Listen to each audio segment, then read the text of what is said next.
ये है Indus valley civilisation और इसे इस दुनिया की सबसे पुरानी सिविलाइजेशंस में से एक माना जाता है और माना जाता है कि ये सिविलाइजेशन इतनी एडवांस थी कि आज भी दुनिया के कुछ शहर इससे कॉम्पीट नहीं कर सकते। तो आज की इस वीडियो में हम एक्सप्लोर करेंगे इस सिविलाइजेशन को और यहाँ रहने वाले लोगों से मिलकर उनके कल्चर को समझने की कोशिश करेंगे और आर्कियोलॉजिस्ट से बात करके इस जगह के कुछ ऐसे सीक्रेट्स पता लगाएंगे जो आज तक आपको किसी ने नहीं बताए होंगे।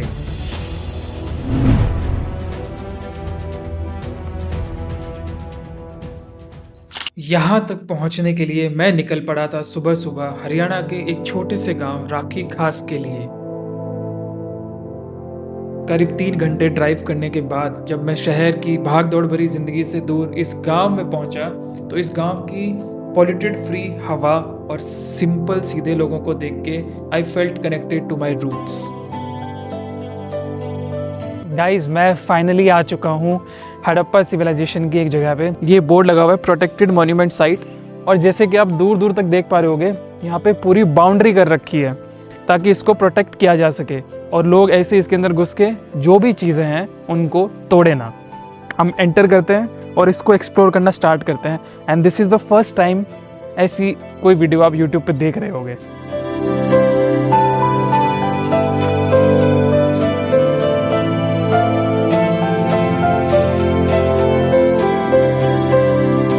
गार्ड साहब से थोड़ी देर बातचीत करने के बाद उन्होंने हमें बताया कि यहाँ पे फिलहाल बहुत सारे आर्कियोलॉजिस्ट आए हुए हैं और वापस से खुदाई का काम स्टार्ट हो गया है। यहाँ खुदाई हुई है, डक रखी है, मतलब बारिश के वजह से। हाँ, तो इसके ऊपर साइड लग जाएगा तो ये ओपन हो जाए। अच्छा। और फिर उन्होंने हमें एक छोटे से रूम के बारे में बताया जहाँ पे अभी भी बहुत सारी पुरानी चीज़ें रखी हुई हैं।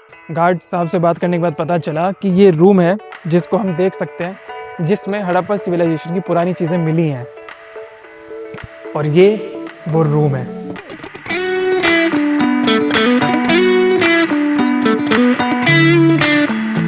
पाँच 5000 साल पुराना होने के बाद भी अभी भी काफ़ी चीज़ें वैसी की वैसी ही रखी हुई थी।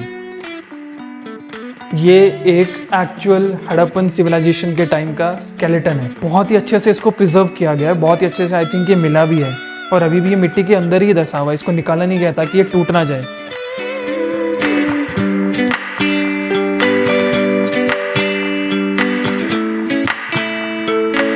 ये रूम बहुत छोटा था और यहाँ पे काफ़ी लिमिटेड चीज़ें ही थी, तो इनको एक्सप्लोर करने के बाद अब मैं जा रहा था बाहर इस पूरी सिटी को एक्सप्लोर करने। गाइस, जैसे कि आप देख सकते हो ये कितना बड़ा ग्राउंड और मैदान बोल सकते हो जो कि खाली पड़ा है और यहाँ पे ना अभी खुदाई नहीं हुई है। इसके नीचे भी आपको कुछ ना कुछ पक्का मिलेगा।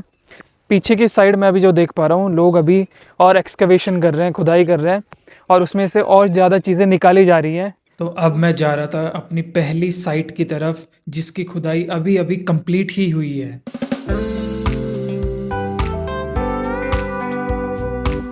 सो गाइज, ये है वो पहली साइट जहाँ पे खुदाई हो चुकी है बट अभी रिसेंटली 1-2 दिन से ना बारिश बहुत हो रही थी तो उसकी वजह से इस वाले एरिया को पूरा ढका हुआ है।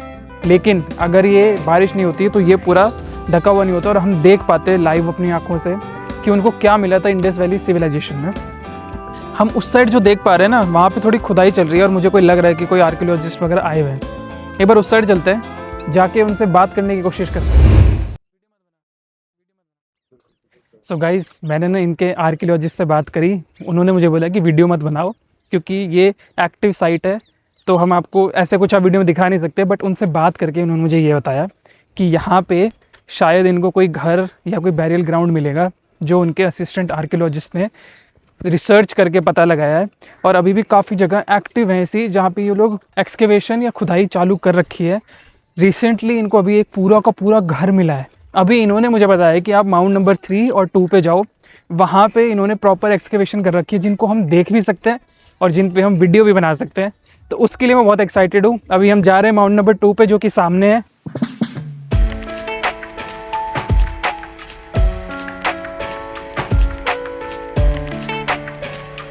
माउंट पे जाते जाते मुझे ऐसी साइट्स दिखी जिस पे अभी आर्कियोलॉजिस्ट एक्टिवली एक्सकेवेशन कर रहे थे।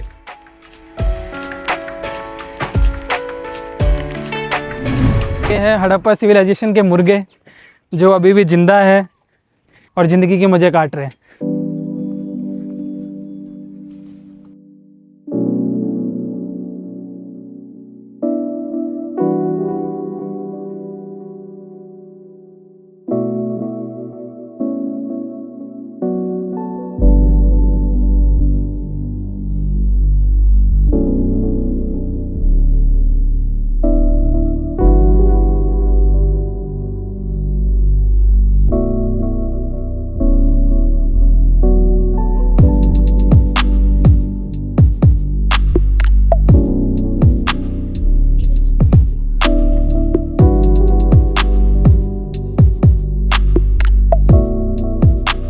सो गाइस, ये है एक फुल्ली मैच्योर्ड हड़प्पन सिविलाइजेशन का घर।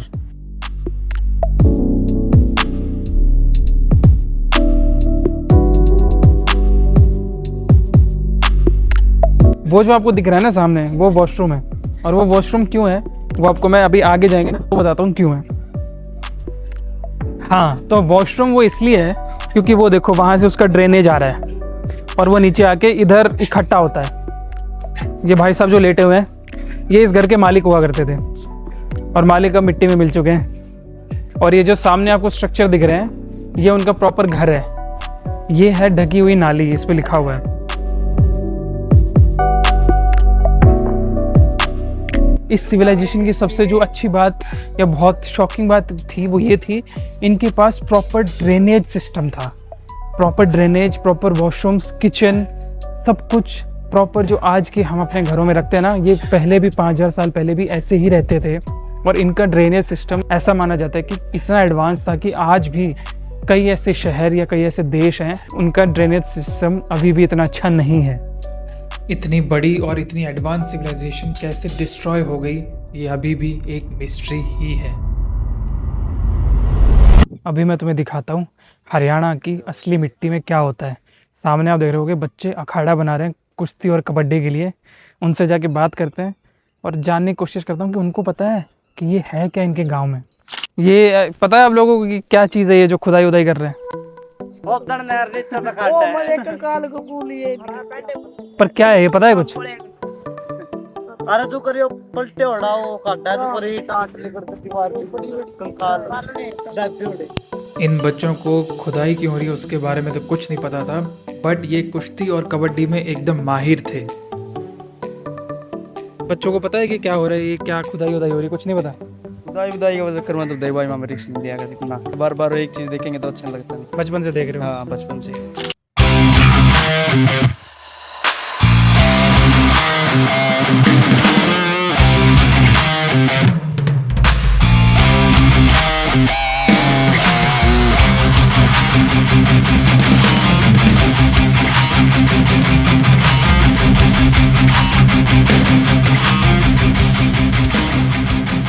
हरियाणा के बच्चे जो अभी भी वहाँ पे पीछे कबड्डी वगैरह खेल रहे हैं। मैं जा रहा हूँ अभी माउंट नंबर 2 या 3, मुझे नहीं पता यार कौन सा है, बट वहाँ पे अभी भी कह रहे हैं कि खुदाई चल रही है। वो हम देखने जा रहे हैं कि वो कैसे कर रहे हैं। और उनको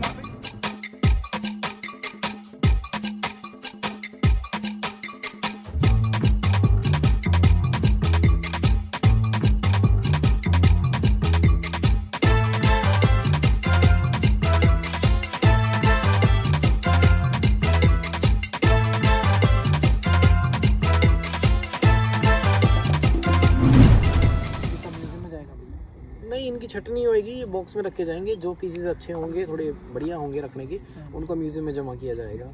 कितनी बड़ी साइट है, तो पता नहीं क्या क्या मिला होगा। इस बड़ी साइट को भी एक दिन पूरा करके कंप्लीट करके मोहनजोदड़ो की तरह खुला छोड़ देंगे। खंडर दिखेगा जिसमें आप घूम फिर सकते जो भी हैं। आर्कियोलॉजिस्ट होता है इनका काम क्या होता है, क्या करते हैं? हमारा यही काम है। जैसे हमें प्रोजेक्ट मिलता है, जो हमारे सुपरवाइज़र होते हैं, ऐसे होते हैं सुपरिटेंडिंग आर्कियोलॉजिस्ट, वो लगाते हैं कि अब हमें किस एरिया पे वर्क करना है, क्या करना है। फिर हम प्रपोजल भेजते हैं गवर्नमेंट को कि हड़प्पा का ये वाला हिस्सा हमें इस हिस्से पे चाहिए, हमें इस पे काम करना है, तो हमें बजट चाहिए। तो फिर गवर्नमेंट बजट भेजती है, फिर उस बजट के थ्रू फिर सिलेक्ट होता है कि अब हमें यहाँ पे काम करना है। तो आर्कियोलॉजिस्ट का काम ये होता है कि उस हिस्से को एक्सकवेट करते हैं, एक्सप्लोर करके, मार्किंग करके, एक्सकवेट करके, फिर उस हिस्से को निकालते हैं, खोदते हैं, देखते हैं कि क्या है वहाँ पे, क्या वहाँ था, क्या नहीं। गाँव वालों के पास भी कुछ चीज़ें हैं पहले के टाइम में निकला है। हाँ, बहुतों के पास रहता है, कुछ ने रख रखा होगा, कुछ ने टपा दिया होगा। अभी हड़प्पन सील होती है, मैं आपको दिखाता हूँ, बहुत छोटी छोटी होती है हड़प्पन सील। वो सील भी मिली है यहाँ से। ये सील्स की बहुत ज़्यादा वैल्यू है। इस सील की इतनी वैल्यू है कि आप इस एक सील को कम से कम 1.5 करोड़ में लगाओगे स्टार्टिंग प्राइस बेचने के लिए ब्लैक मार्केट बोल ली जितनी मर्जी लगा लो 1.5 करोड़ से लोगों के पास यहाँ पे तो लोगों ने उठा के बेच भी दी होगी कभी। मुझे भी बस ऐसे कहीं गिरी भी मिल जाए। अब तक तो सील व्हील तो नहीं मिली बट अभी तक जैसे 2 बोन पॉइंट मिले हैं, एक छोटा सा बाजरे के दाने जितना सोने का मन का, और मुझे बोन पॉइंट मिले। बोन पॉइंट होते हैं हड्डी की सुई जैसे जो मांस छींटने में काम आते हैं, वो होते हैं ये चार्टेड ब्लेड होते हैं। चार्टेड एक पत्थर होता है, ये इतने शार्प होते हैं कि अभी भी आपकी खाल काटने के लिए तैयार है, इतने शार्प है। आर्कियोलॉजिस्ट से बात करके एक चीज़ तो मुझे समझ आ गई थी कि इंडस वैली सिविलाइजेशन और इंडिया के रूट्स एक दूसरे से बहुत ज़्यादा कनेक्टेड हैं, और जैसे जैसे ये एक्सकवेशन और ज़्यादा होगा हमें हमारी हिस्ट्री के बारे में और पता चलता चला जाएगा। Thanks everyone for watching. जिसने ये वीडियो एंड तक देखी, you guys are my true fans.